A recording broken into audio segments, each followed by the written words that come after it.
Gabby Petito was a 22-year-old woman with a quiet creativity and a deep love for travel. She dreamed of turning her passion for photography and storytelling into a life on the road. In the summer of 2021, she set out on what was supposed to be the journey of a lifetime, a cross-country van trip across the United States with her fiancé, Brian Laundrie. Gabby Petito never goes outside. So, me and Brian just got up and got ready, made the bed in the tent. And now we're all the way in Utah, and luckily enough, I was able to set up my hammock. To the outside world, the trip looked perfect. Gabby's social media showed smiling photos, open highways, desert sunsets, and moments of freedom that made thousands of people wish they were living the same life.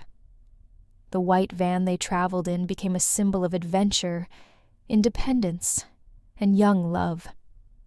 But behind the carefully chosen images, things were not as peaceful as they appeared. As the weeks passed, cracks in the relationship began to surface. Friends would later say the couple argued often. There was emotional tension, frustration, and stress from living in close quarters for long periods of time. What appeared online as a dream life was, in reality, becoming increasingly strained. On August 12, 2021, police in Moab, Utah, responded to a call about a domestic disturbance involving Gabby and Brian. A witness reported seeing the couple arguing and described Brian hitting Gabby. When officers arrived, they found Gabby visibly upset. She was crying, shaking, and apologizing repeatedly, saying she suffered from anxiety and blaming herself for the argument.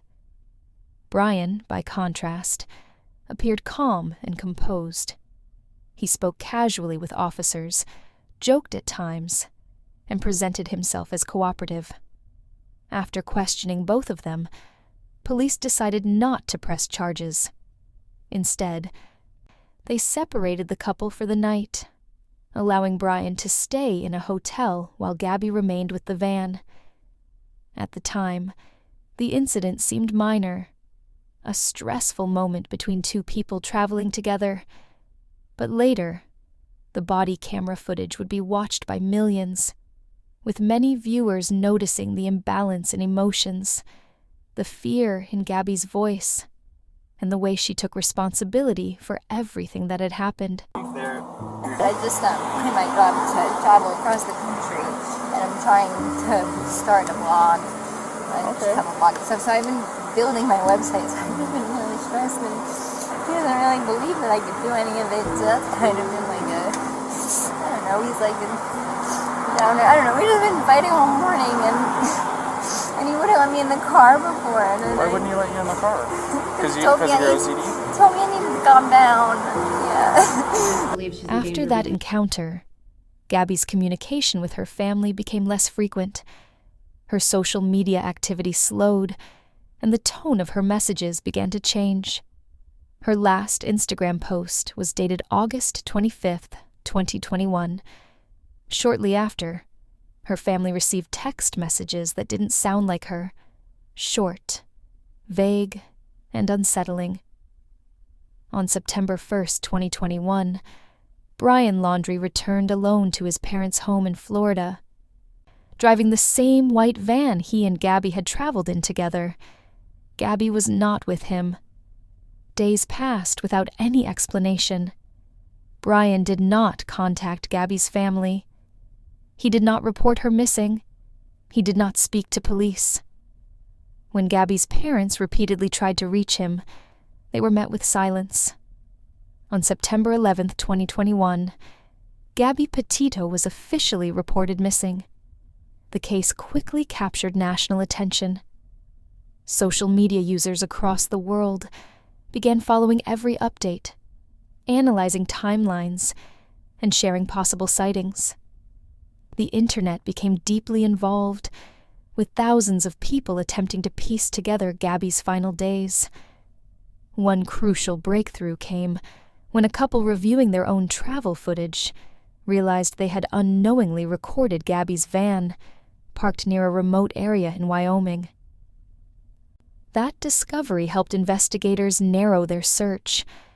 As the public searched for Gabby, Brian Laundrie remained silent.